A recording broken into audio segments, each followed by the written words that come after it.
Hello, Master Gary Hernandez here, and welcome to Cane Self-Defense with Master Gary Hernandez. Today I want to talk about whether you're working the three zones. Now, there's three zones in just about every self-defense. They may not call it the zones, but that's what I call them. You have a green zone, a yellow zone, and a red zone.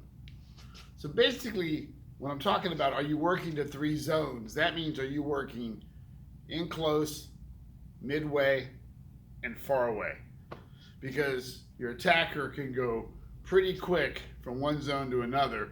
And being that your cane is not just a long-range self-defense tool, it's also a midway and a in-close. Now, just to cover the three zones, all the techniques that I've shown, or whether you're learning them through my RDT system of cane self-defense, or you're learning them through Cane Masters, or you're learning them through any other systems by anybody else, you want to take those techniques and put them into three zones. Now, first zone should be the zone you always want to keep people at, and that's the green zone. And what that basically means is they're pretty far away from me. So if that person had steps toward me, I can step back. So I still have quite a bit of distance.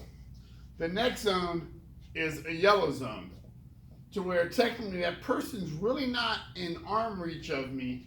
They look like they're a pretty good distance, but yet one lean or step and they can get me.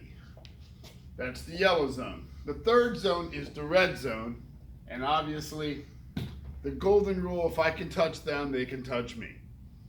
So that's your three different distance. Green, you have enough room to prepare to maneuver, to prepare to do something, whether you have to basically get your cane, get back, be ready, or pick up your cane and close the gap so you can strike.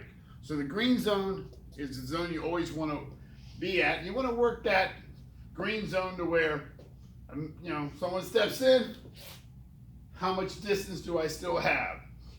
Can I fight or flight situation? So work some of those techniques preparing for that. Your yellow zone. Now that goes both ways. That person doesn't look to right on top of me, but yet one step and they can reach me. Well, that also means in my yellow zone, I can reach out with my cane and strike them. They may have maybe a knife in their hands, maybe their fists are up, but I still have reach. So work whether you're working a thrusting motion or a swinging motion, work your yellow zone with your techniques.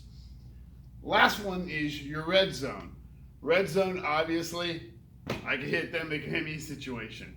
That's where I work my in-close techniques with my cane. Now, while you're practicing all your techniques, and I'm not going to go into a lengthy video on how to do all these different techniques, but to give you a quick idea, you could go from a red zone into a yellow zone and into a green zone.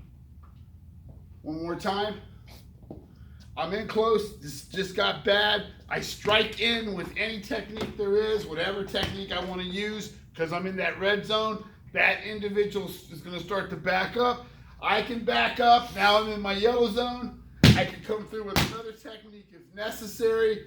Then I go into my green zone to where I have enough time to either start to get away, or kind of situation, do I need to go back in or not and get away only, or so my green zone is kind of my thinking, what am I going to do at the end zone? Now that could go simple this way too. I'm in my green zone, all of a sudden they had stepped into making it a yellow zone, and then I close the gap into a red zone and strike them. So if you're not working the three zones, or you're not incorporating it into your training, you need to. So remember the three zones. And what I call them is green zone, yellow zone, red zone. Just think of a stoplight. Green, go. Yellow, I gotta be cautious. Red, I'm stopping. But in this situation, red, trouble. Yellow, I gotta be cautious. Green, I got a little bit of time to do something. So work those zones into your training system. Make them yours. Gary Hernandez, and I will see you guys very soon. Thank you.